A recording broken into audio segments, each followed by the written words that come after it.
A arte. Distribuição Sinapse.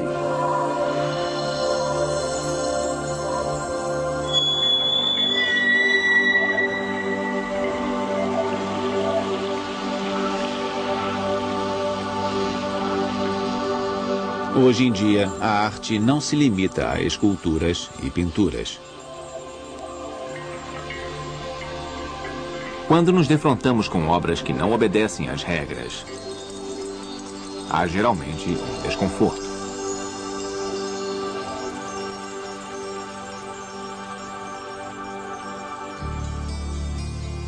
Leonardo da Vinci disse que a arte deve ser mais do que pintar. A arte requer genialidade humana. Hoje, vemos os artistas como criadores, que usam sua obra para expressar sua visão do mundo.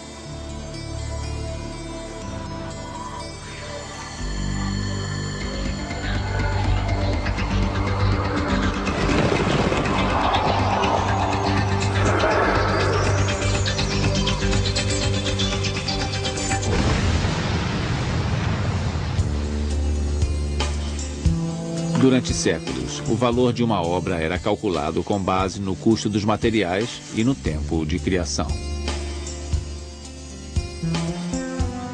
Hoje, algumas pinturas são vendidas por dezenas de milhões de dólares.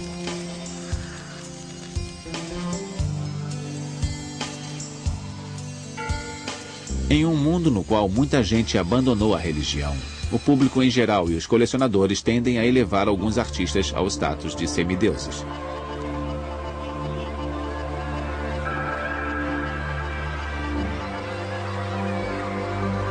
Os museus substituíram os templos no mundo moderno. A ideia de que a arte pode ser um veículo para os valores espirituais não é nova. De fato, há quem acredite que a arte primitiva servia principalmente como um intermediário entre Deus e o homem.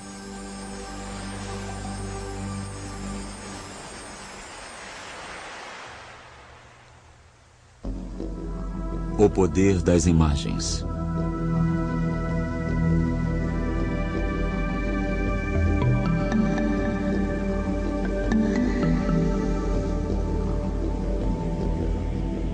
Os seres humanos começaram a produzir arte bem cedo na história. As esculturas mais antigas, estatuetas de pedra ou marfim, têm mais de 30 mil anos de idade.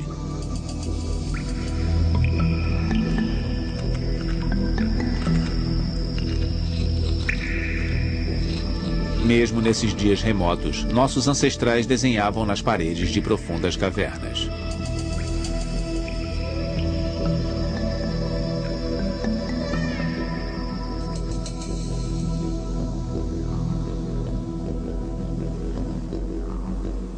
As pinturas em cavernas que sobreviveram melhor são as que estão em partes mais profundas.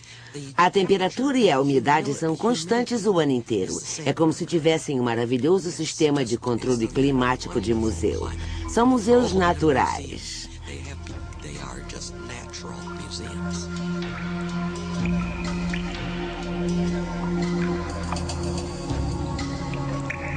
A maioria das pinturas em cavernas mostra animais. Por muitos anos acreditava-se que fossem usadas para ensinar os rudimentos da caça e para fins religiosos, na comunicação com os deuses. Mas ainda desconhecemos seu significado verdadeiro. Os pintores tentaram recriar um rebanho de bisões no outono, quando há um período em que se unem e fazem o que os especialistas chamam de chafurdar na poeira. Eles rolam pela terra. É o ritual de fertilidade do bisão. E isso está reproduzido pelo artista no teto da caverna.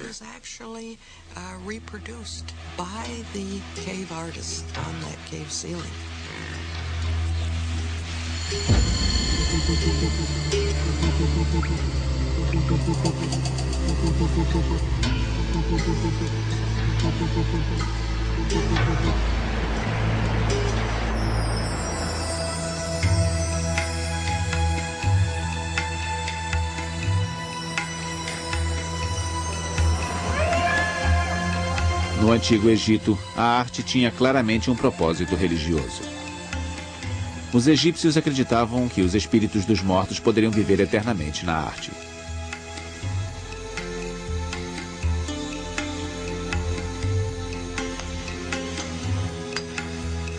Esta crença levou à produção de milhares de retratos durante quase 4.000 anos.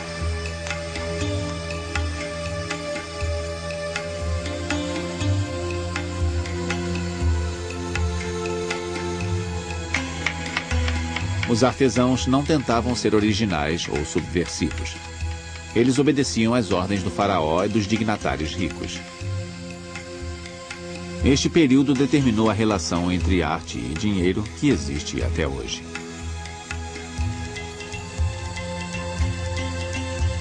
Os egípcios desenvolveram técnicas eficientes de retratar o corpo humano. Vamos pensar na lógica das convenções egípcias, mesmo que nos pareçam estranhas. A única maneira de saber como é o nariz é vendo-o de perfil. Os egípcios sabiam disso. Representavam a cabeça humana de perfil com os olhos voltados para a frente. Queriam mostrar que a pessoa tinha belos e largos ombros, que são representados de frente. Se estiver andando, será mostrada dando um passo e as pernas são mostradas de lado. Tudo é muito lógico do ponto de vista egípcio. Requer exatidão, mesmo que para nós pareça engraçado. Even though for us it looks, I'm afraid it looks funny, doesn't it?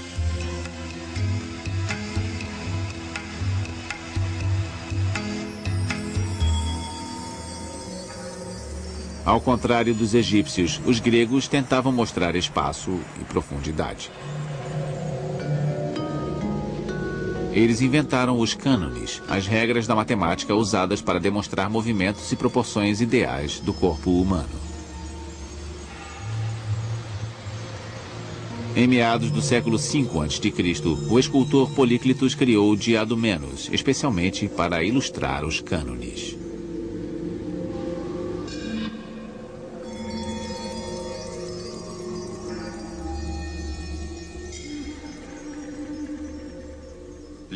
Os gregos escolhiam belas garotas, belos jovens. Os modelos eram sempre jovens. Os Diadomenos de Políclitos não é só um nu glorioso, ele tem ritmo. Os ombros, os quadris, os joelhos e os pés, todos têm ritmo e planos contrastantes. Há uma ondulação, um movimento conhecido como ciência dos planos.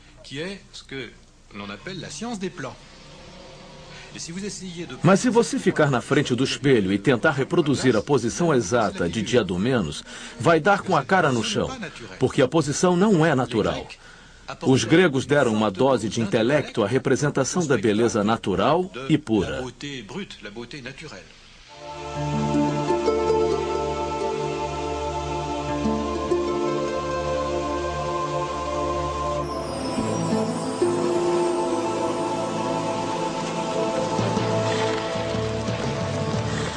No século I a.C., os romanos conquistaram a Grécia.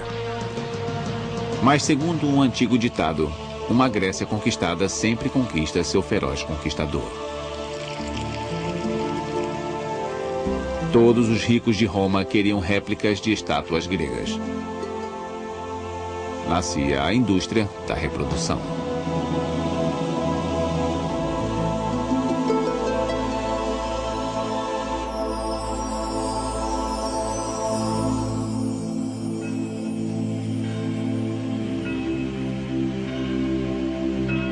Na Idade Média, nossa herança greco-romana desapareceu com a disseminação do cristianismo.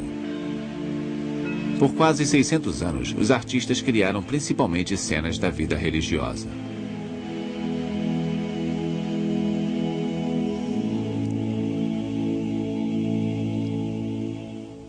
Os concílios da Igreja Católica decretavam que certas partes do corpo não deveriam ser mostradas. Na Nossa Senhora, só é possível ver o rosto. Não vemos as orelhas. Ela está coberta como uma freira. Claro que os hábitos de freiras derivam deste estilo. Era a única forma de as pessoas da família sagrada serem mostradas. Uma contradição direta às representações gregas de deuses, que poderiam estar completamente nus.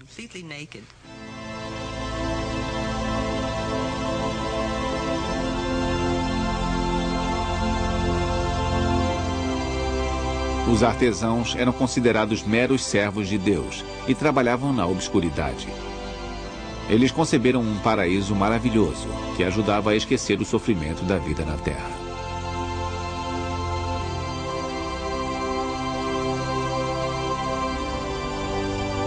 As catedrais medievais brilhavam com afrescos e vitrais que ensinavam às massas analfabetas os episódios principais da vida de Cristo e dos santos.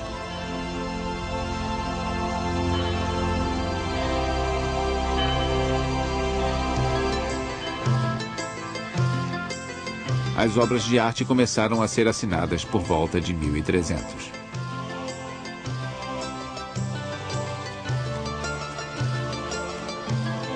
Giotto di Bondone foi um dos primeiros artistas a ficar famoso.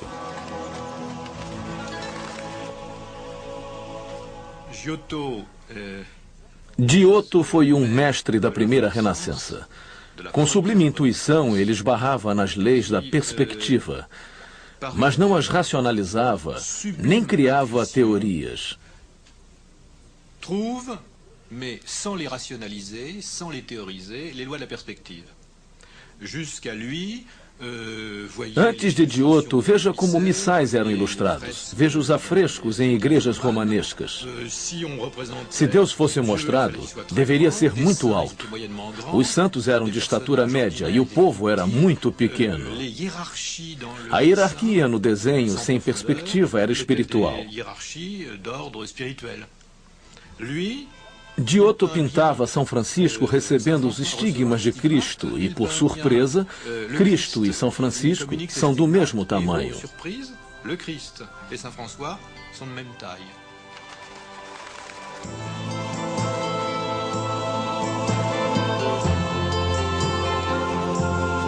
Giotto viveu em Florença, uma cidade-estado governada por famílias ricas.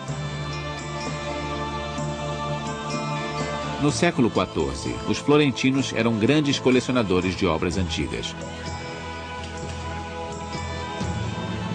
Por toda a Itália, as pessoas redescobriam a genialidade da arte greco-romana.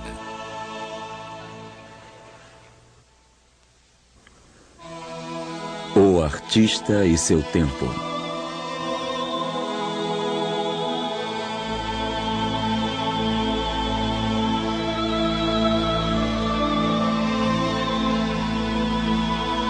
Leonardo da Vinci, grande mestre renascentista, gênio técnico e científico, sonhava retratar o invisível.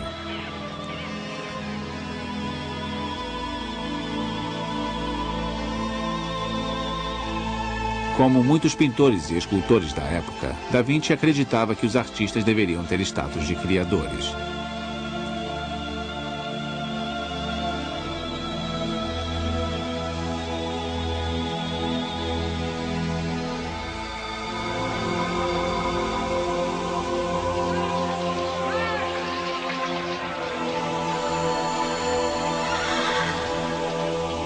A partir de então, os artistas foram separados dos artesãos, que eram considerados meros feitores.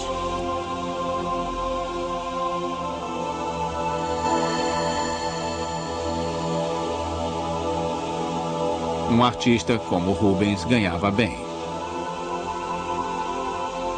A burguesia rica e os nobres queriam obras assinadas e pagavam aos artistas na proporção de sua fama. Sabemos, por exemplo, que Rubens tinha uma fábrica de pintura.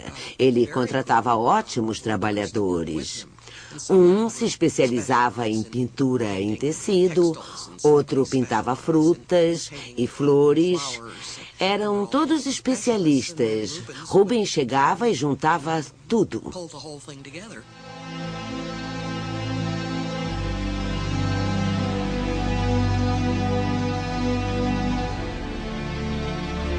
Michelangelo foi outro artista reconhecido em sua época.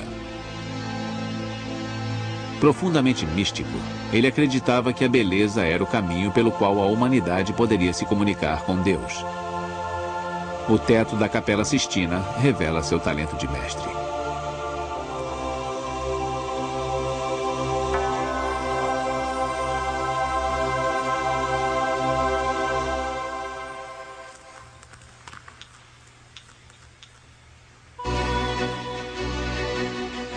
Do século XVII em diante, as academias determinaram que o trabalho em belas artes era intelectual.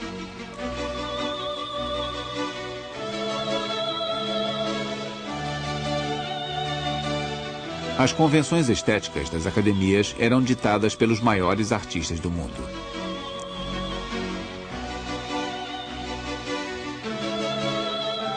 Com a crescente influência de Versailles, o centro das artes passou da Itália para a França.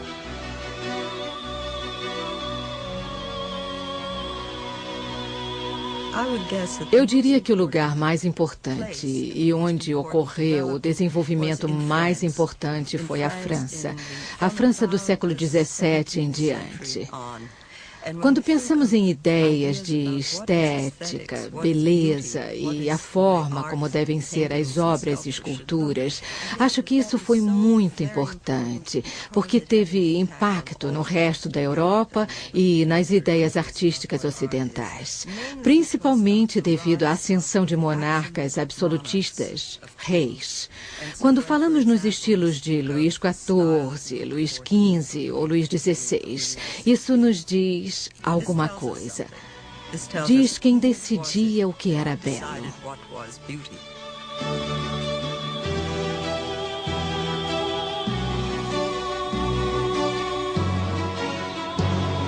Segundo as regras da academia, cenas mostrando personagens históricos ou mitológicos estavam no topo da hierarquia.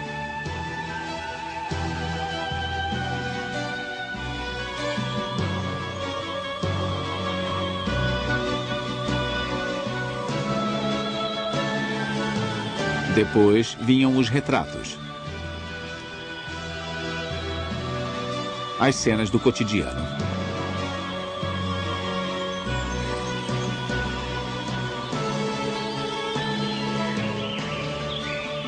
Paisagens e naturezas mortas. Gêneros considerados menores, apesar da popularidade.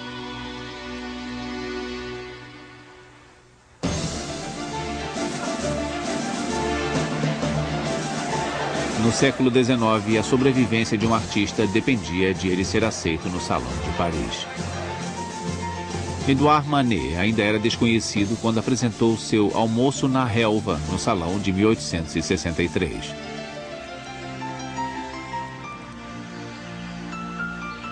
O tamanho da obra foi uma surpresa, porque telas daquelas proporções costumavam ser usadas para cenas históricas. Além do mais, Manet havia misturado gêneros, o nu, o retrato, a paisagem e a natureza morta. O júri não gostou do novo estilo e rejeitou a obra. Manet não foi o único cuja obra foi considerada deficiente. 3.000 obras foram rejeitadas. Confrontado com uma onda de protestos, o imperador Napoleão III ordenou que se fizesse uma exposição em separado, o Salão dos Recusados. Na exposição, a tela de Manet se tornou o primeiro sucesso escandaloso na história da arte. 2 anos depois, o Salão Oficial aceitou outra tela de Manet. A bela Olímpia causou outro escândalo. Olímpia, uma modelo cujo nome era Victorine Meurrin, está em uma cama por razão alguma, sem justificativa. Como naquela época era preciso haver uma razão, uma história, o público inventou uma. Uma história sexual, sórdida e insalubre, baseada em Victorine Meurent, que deveria ser uma prostituta de classe baixa em uma cama desfeita.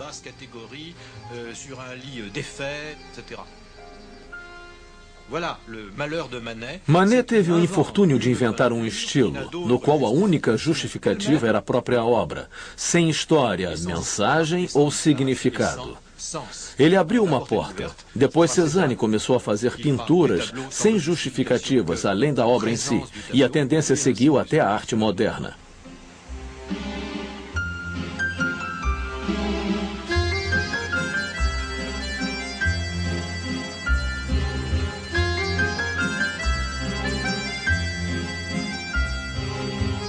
Criando uma nova forma de integrar luz e movimento nas telas, os impressionistas e seus sucessores revolucionaram a pintura.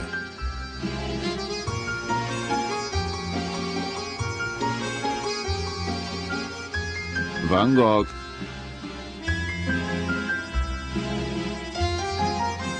Renoir,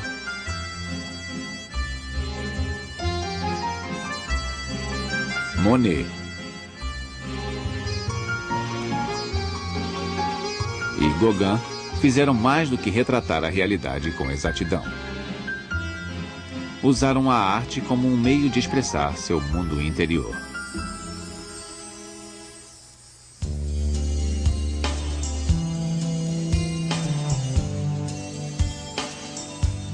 Aos poucos, os artistas deixaram de lado as técnicas convencionais.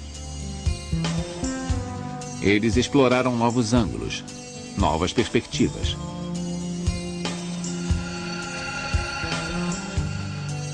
Em 1907, Picasso pintou a primeira tela cubista, As Senhoritas de Avignon. Alguns amigos dele, professores de medicina, o convidaram a visitar o hospital Saint-Lazare, onde as infelizes prostitutas morriam de sífilis e eram, basicamente, largadas, porque nada podia ser feito por elas. Pessoas com sífilis terciária têm rostos terrivelmente deformados, o nariz afunda nas bochechas, os olhos ficam saltados. É aterrador. Quando ele viu aquelas mulheres em tal estado deplorável, descobriu a solução plástica para as detestáveis deformações que faria nas duas mulheres da obra.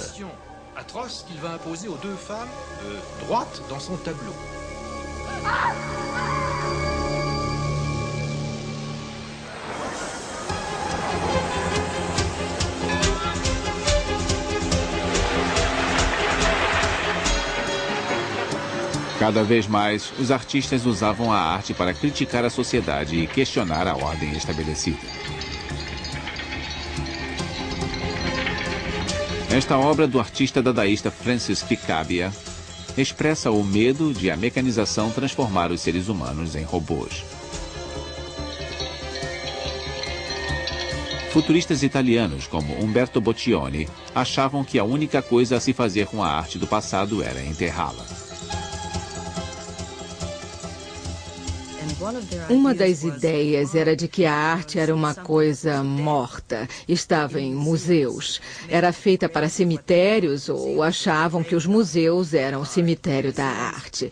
Deveriam ser explodidos, eliminados. Isso é estranho porque quando pensamos na Itália, pensamos na maior arte do mundo, mas para os jovens artistas da virada do século era o passado morto, pesando sobre um mundo que se modernizava.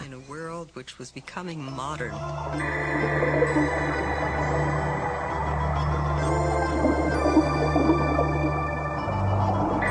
A arte abstrata se torna uma das mais importantes tendências ocidentais. Vassily Kandinsky foi o precursor.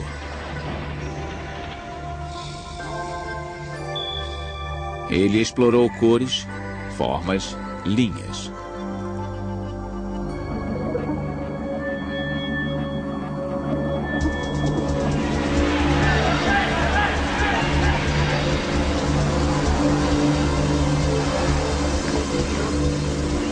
Mas grandes movimentos sociais, modas, estilos de vida e guerras continuaram a inspirar artistas.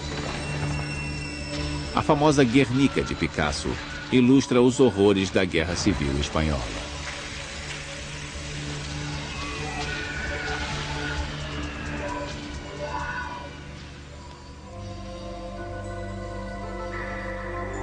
Embora os artistas critiquem a sociedade, são os primeiros a questionar a si mesmos e seus propósitos.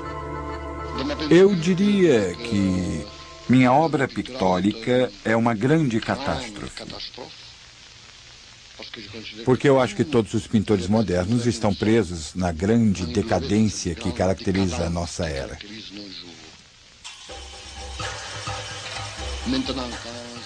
Quando comparo o meu trabalho com o de Rafael e Leonardo, claro que eu me sinto humilde.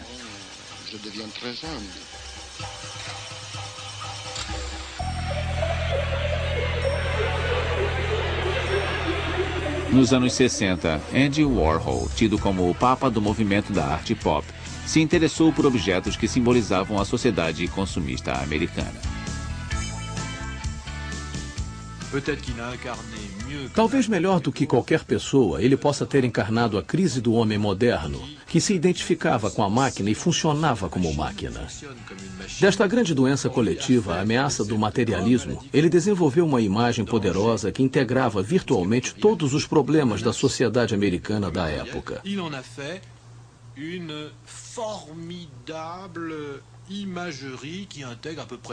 Andy Warhol será importante por muito tempo, mesmo que, assim como Manet, não tenha tido ideia da contribuição feita por sua obra.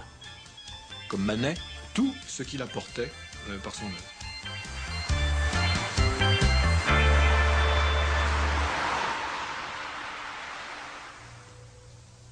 A arte no mundo.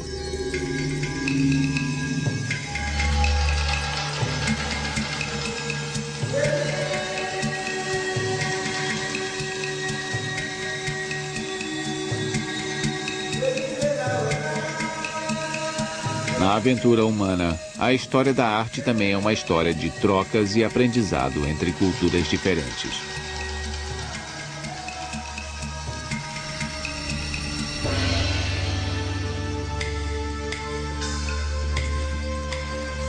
Por muitos anos, o Japão foi uma sociedade fechada, mas em meados do século XIX, abriu os canais de comércio com outros países.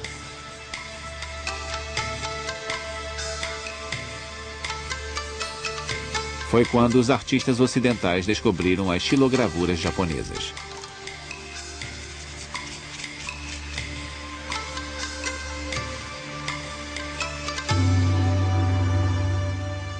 O povo ocidental não conhecia muito a arte asiática, mas desenvolveu um gosto por cerâmica azul e branca e outros tipos.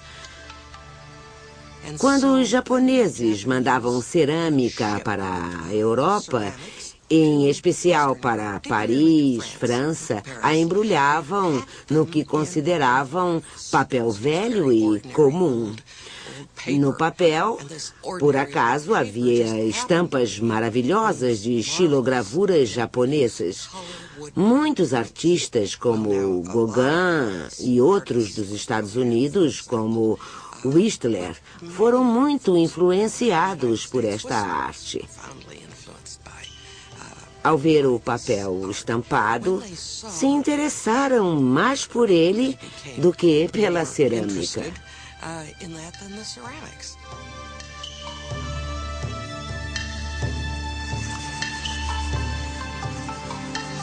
As xilogravuras são feitas com o entalhe de uma imagem em madeira e sua impressão no papel. Os japoneses usavam um bloco entalhado para cada cor do desenho.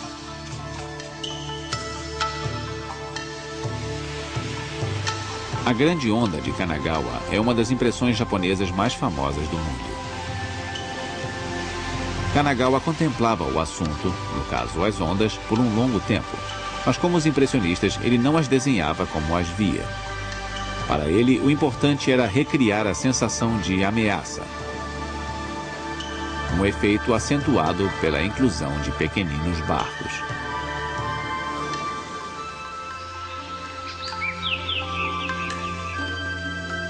A arte não se desenvolveu da mesma forma no mundo todo. As paisagens eram muito populares na China, bem antes de surgirem na Europa. É a prova da veneração dos chineses pela natureza.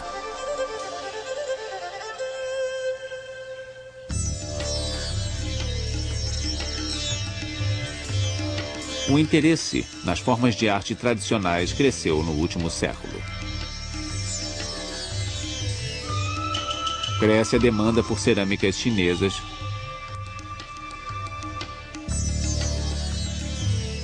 esculturas budistas, máscaras africanas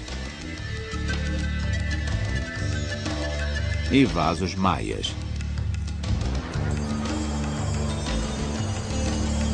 Mas o turismo é uma ameaça à criação artística.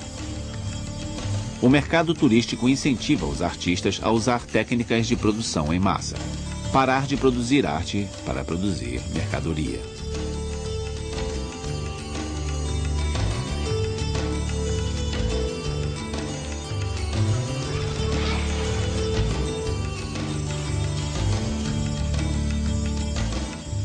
Ovos de Páscoa ucranianos, romenos e russos, por exemplo. Os mais finos são obras de arte. A tradição remonta ao século XII, pelo menos.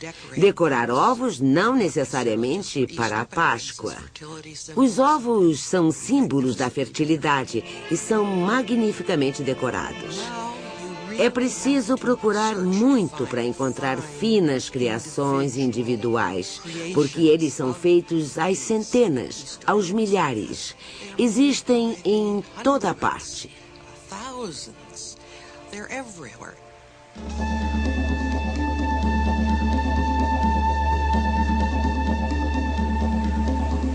Em décadas recentes, artistas do mundo todo se voltaram às raízes tradicionais e aos elementos integrantes de sua cultura para trabalhar.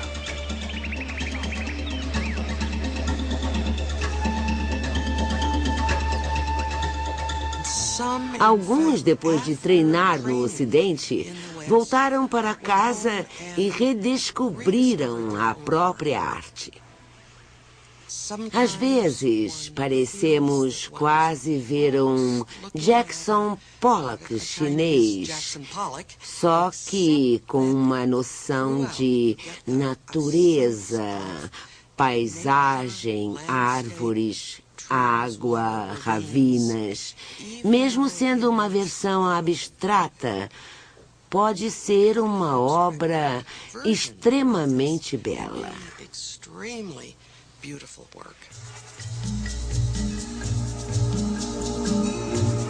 Como resultado desta polinização cruzada mundial, as fronteiras que separavam a arte do artesanato desapareceram.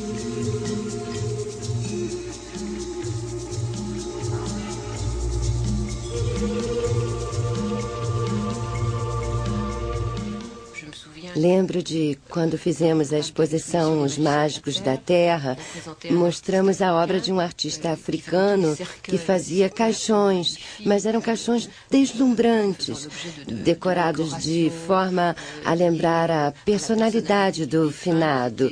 Eram uma beleza, verdadeiras obras de arte.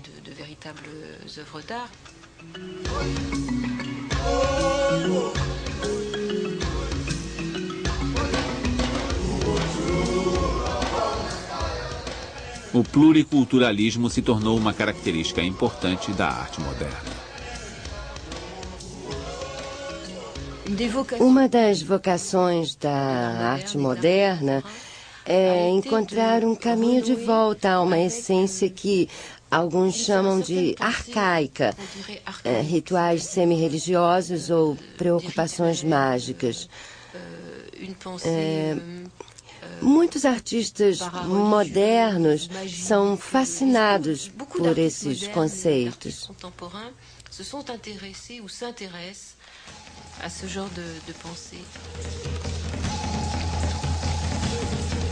A necessidade de criação é universal.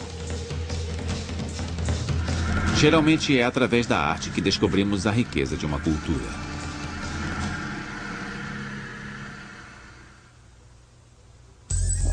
O que é a arte?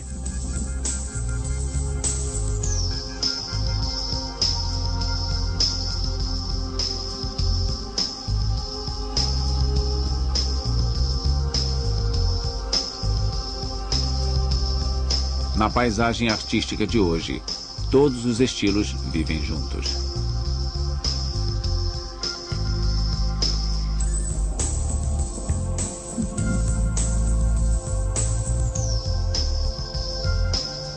Desde os anos 60, vemos obras bizarras em museus.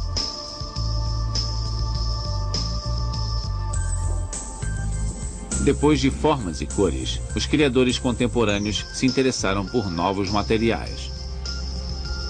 Metal, plástico, lixo industrial, laser ou vídeo transformaram esculturas em instalações.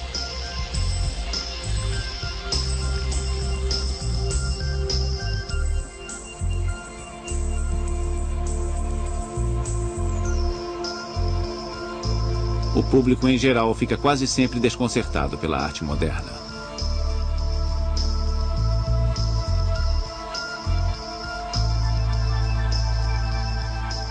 Um dos problemas do mundo de hoje referente à arte e aos artistas é que é preciso um bom nível de educação para entender a arte, porque é um desafio. Há muita arte que não é autoexplicativa e precisa ser esclarecida. Há certos artistas do século XX, como o italiano Giacometti, cujas estátuas de pessoas são muito estranhas.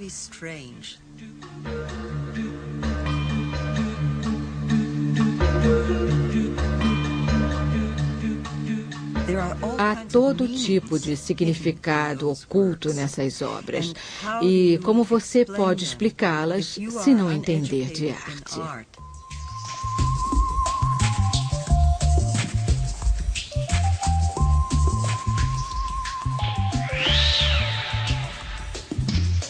Desde que Marcel Duchamp conseguiu fazer seu famoso urinol ser aceito como obra de arte, parece que tudo é possível.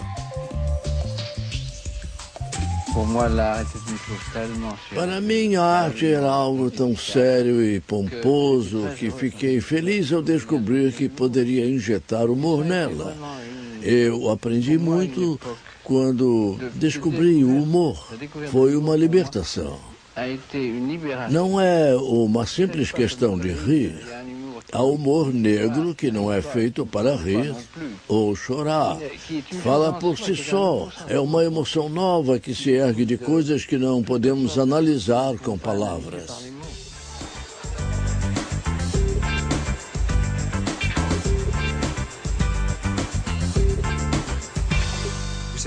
Como sabem, museus de arte moderna estão cheios de coisas surpreendentes, porque seus curadores não têm critério. Têm medo de recusar qualquer coisa. Ou seja, artistas inteligentes, enxadristas como Duchamp, perceberam que precisam de estratégia para fazer sucesso na arte. Precisam se tornar celebridades e depois nutrir e promover essa celebridade. Os artistas devem ser estrategistas se quiserem fazer sucesso. É a lição que aprendemos com Duchamp, e muitos críticos a acham triste.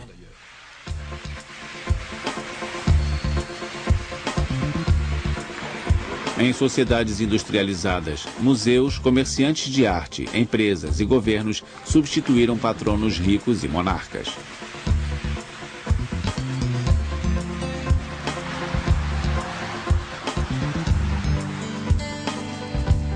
A classificação de um artista depende mais da crítica de comerciantes do que de reconhecimento público.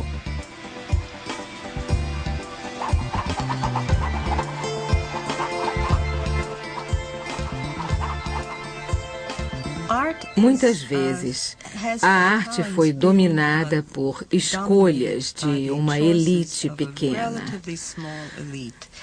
De certa forma, pode ainda ser assim.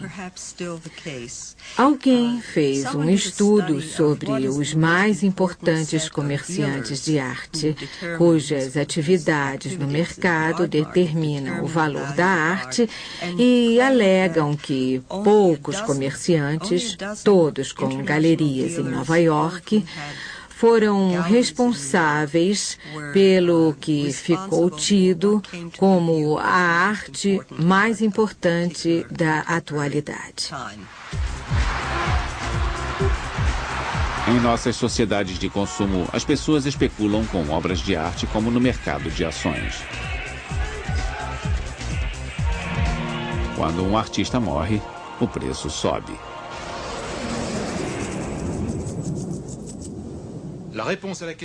Quem decide qual é a melhor arte moderna? O dinheiro. Há quem ache isso lamentável.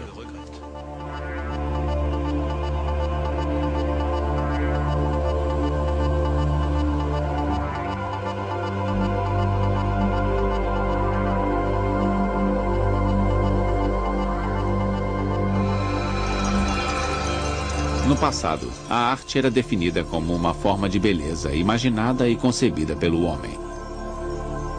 Na época, o conceito de beleza obedecia a um claro critério de estética. Isso é uma obra de arte ou não? O público deve conseguir entender. Mas os artistas não ligam se é bela ou não. Cada artista reinventa os seus critérios. Certamente não existe mais um critério universal. As autoridades estão desesperadas porque estão perdidas.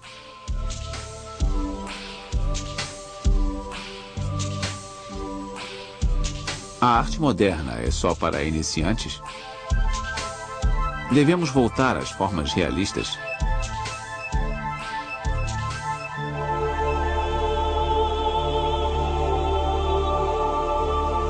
O que é belo? E o que não é? A arte moderna é geralmente desconcertante.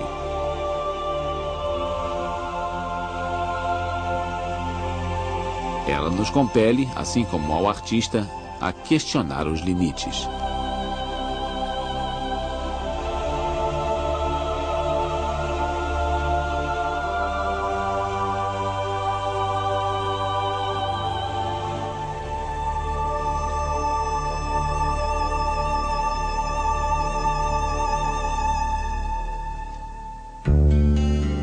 O mistério da criação.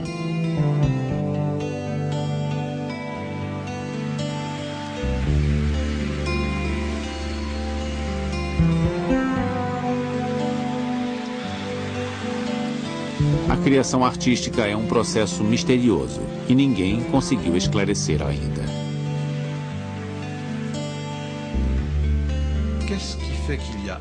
Isso é arte? O que faz disso arte? É arte quando uma pessoa representa algo espiritual, metafísico, significativo.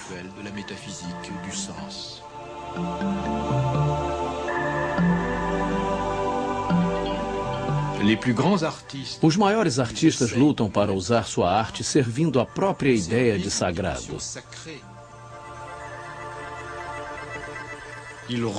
Eles chegam a lugares sagrados, lugares de adoração. Repito, sejam crentes ou não, não é uma questão de fé religiosa, mas de sentido do sagrado. Eles entendem que, hoje, o que conserva a vida do artista é encontrar e seguir o caminho do significado. Hoje, se não tem significado, não tem nada.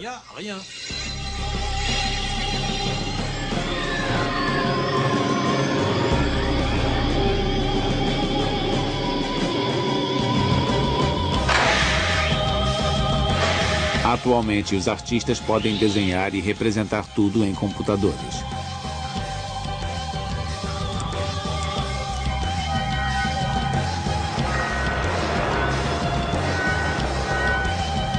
Obras espetaculares podem ser criadas no computador. Mas uma máquina pode criar uma obra de arte sozinha? Quando nós pensamos em artistas, a forma de arte mais importante é a verdadeira expressão de algo, seja no papel ou em qualquer material que contenha a mão do artista. Não literalmente, mas a ideia de que o artista fez isso. A ideia da mão do artista se valorizou com o progresso da tecnologia e a introdução da robótica, por exemplo.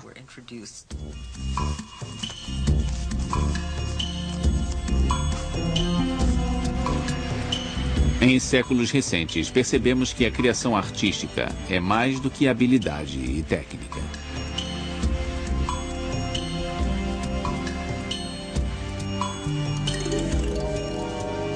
Museus expuseram obras feitas por pacientes de hospitais psiquiátricos. E esses artistas não tiveram treinamento. Um dos aspectos importantes da criação nos últimos séculos é o reconhecimento de que a arte não é um simples ofício que se pode aprender. Claro que você precisa aprender, mas o que distingue um artesão de um artista é um dom. A crença de que algumas pessoas têm algo dentro delas que aflora em tudo o que fazem.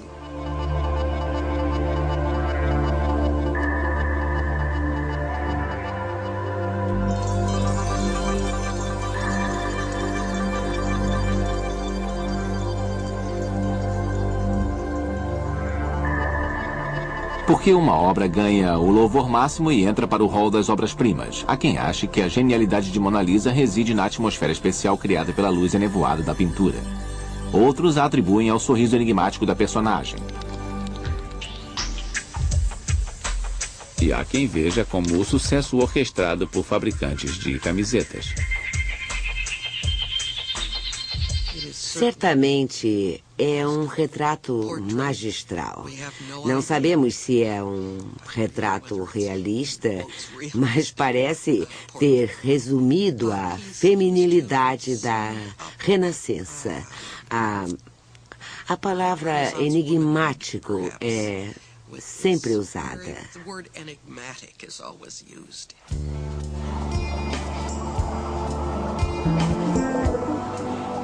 A fé na genialidade do artista transformou a forma como vemos a obra desses criadores. Percebemos no artista uma pessoa capaz de representar seus ideais de perfeição e beleza. Mas o que é a perfeição? Cada geração de artistas diz: consegui, fiz a maior de todas as telas, até chegarmos ao quadrado em fundo branco de Malevich, que foi, segundo alguns, a máxima da história da arte. Progredimos muito desde então. O ideal de arte é o passado ou o futuro? É uma discussão interminável.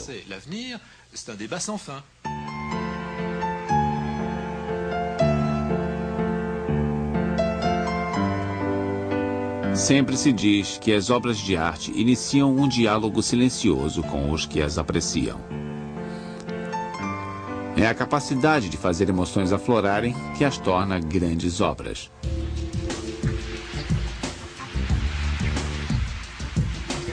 Embora a criação não seja vital para a sobrevivência humana, perseguimos esta atividade curiosa desde o início dos tempos. Graças à nossa imaginação, os humanos são a única espécie animal capaz de produzir imagens.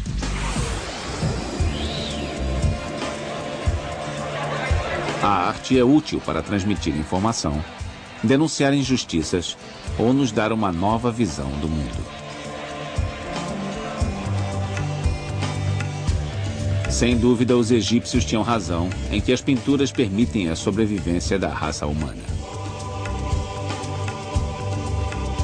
A arte sempre nos possibilitou retratar muito da história.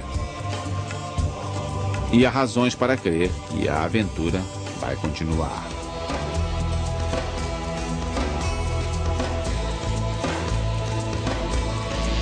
Os seres humanos sempre serão impelidos a expressar sua visão do mundo.